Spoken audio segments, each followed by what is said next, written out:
Hey everyone, welcome back to my channel. Today is also another significant escalation that's going on between the United States, NATO, and Russia. Donald Trump said that he was going to shorten the time frame that he's given the deadline for Vladimir Putin to stop the war in Ukraine or come to the negotiating table. He's only giving him now, it was 60 days. There was about 40 or 38 days left yesterday. And then he said that he's cut it down now to 12 days. And if Vladimir Putin does not come to the table, he's going to put extra sanctions on Russia, which is pretty dumb anyway, because the United States hardly do any trade with Russia anyway. So that's not going to work. He's also going to put sanctions or tariffs on Russia's trading partners. So that'll be like China, India, those types of countries, Iran, because they're buying cheap oil from Russia at the moment. And Trump says that that money is what Russia is using to fuel the war in Ukraine. And yeah, Donald Trump is very irritated with Vladimir Putin, he says. He kept saying that there's 5 times that they almost had a deal. And then as soon as he puts the phone down, Vladimir Putin goes and sends missiles into cities, killing civilians, which is all bullshit, because Vladimir Putin has probably told him, or definitely has told him on the phone every single time, that they are willing to stop the war. Only if one condition is met, or not one condition, if all of their conditions are met. Mostly they want Zelensky out because they see him as an illegitimate president. They want elections there, and then the new president needs to sign the full surrender. Ukraine needs to be out of NATO. Also, they need to denazify the Ukraine from, not get the Nazis out of Ukraine and establish Ukraine as a neutral state. And it just seems like the West is not keen on giving Russia what they want, and then the Russians just is not going to stop fighting until they reach Poland. So, yeah, NATO is preparing to send 250,000 troops, getting 250,000 troops ready. The biggest port in Europe, in Rotterdam, is being remodeled to handle large military shipments, and mostly into a military port now. So that's also a preparation for Russia. Russia recently said that they are going to ban all petrol and diesel exports out of the country. A country only does that if they prepare for a big war, because obviously they're going to need the fuel in order to fight a war with NATO. The other thing is the Russians recently also moved their mobile nuclear missiles in the middle of the night, in secret. They moved it to a different location because they feel like the West, the intelligence agencies know where those weapons are, and they think that the West is planning a first strike on them like they did with Iran. Because that's exactly what Donald Trump and the Israelis did with Iran. They gave them a deadline in order to stop their nuclear program, and then right before the deadline ended, they attacked them while they were off their guard, which is a pretty shitty move. But I guess it didn't work because Iran retaliated and made the US and Israel beg them to stop. Yeah, what else is there? Yeah, it just seems like things are escalating, unfortunately, into a uncontrollable manner. Vladimir Putin and the Russians pretty much now is convinced that there's going to be no deal made with Donald Trump and the West. They can see that the West and NATO is planning on striking them. They're preparing for a war against them. The Germans and the UK openly said that they're preparing their economies and their country for wartime against Russia.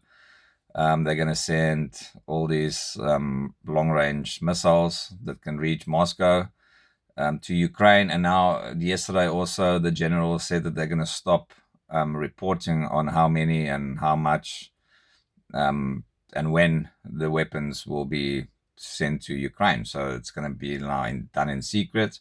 And if you're the Russians, just think about it. We see all this going on, all this rhetoric against them, all this preparations against them, long-range missiles, they're sending a bunch of drones into Moscow.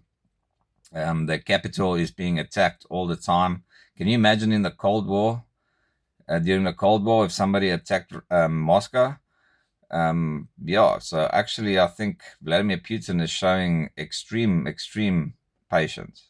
And I know that within his own ranks in his own country, people are starting to question his patience because they feel like he's letting too many things slide and he needs to do something in order to deter the West. They sent that Oreshnik hypersonic missile, which cannot be shot down by any air defense system in the world. They sent that into Ukraine a while ago, and that did not also work as a deterrence. So it seems like, unfortunately, the only other way is going to have to be a nuclear attack.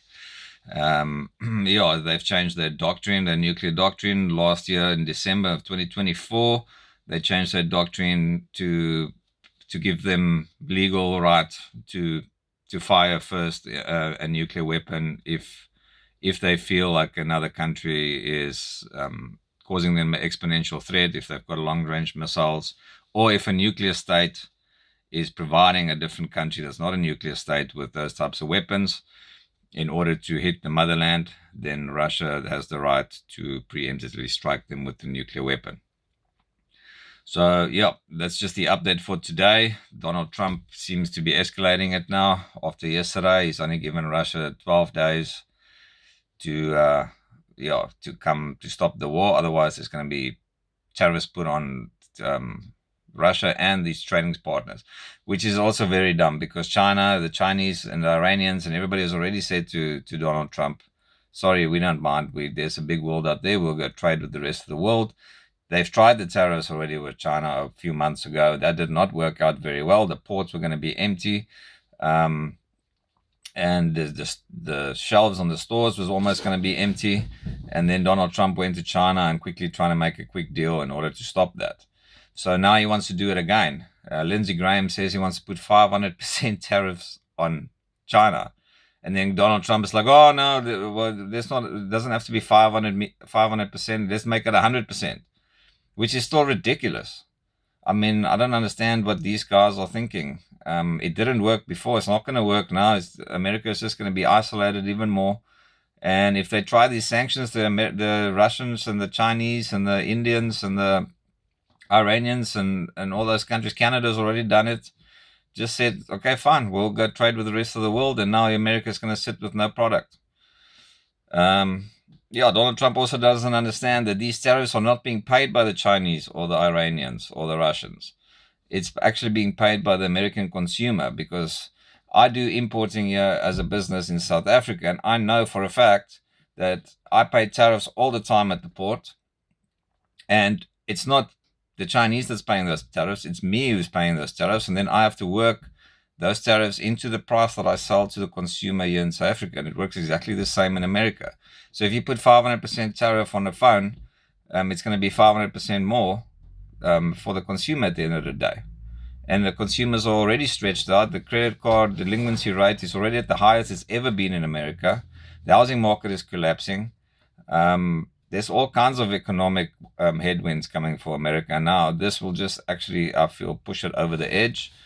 But maybe their strategy is that they need a war. Gerald Celente says if all else fails, they'll take you to war. If there's a big economic collapse like the Great Depression or anything like that happened last time with World War II, usually that's when wars break out, especially when a big superpower like America is about to lose its dominant status on the world stage. All right, well, thank you very much for watching, and this is the update for today. I'll see you tomorrow.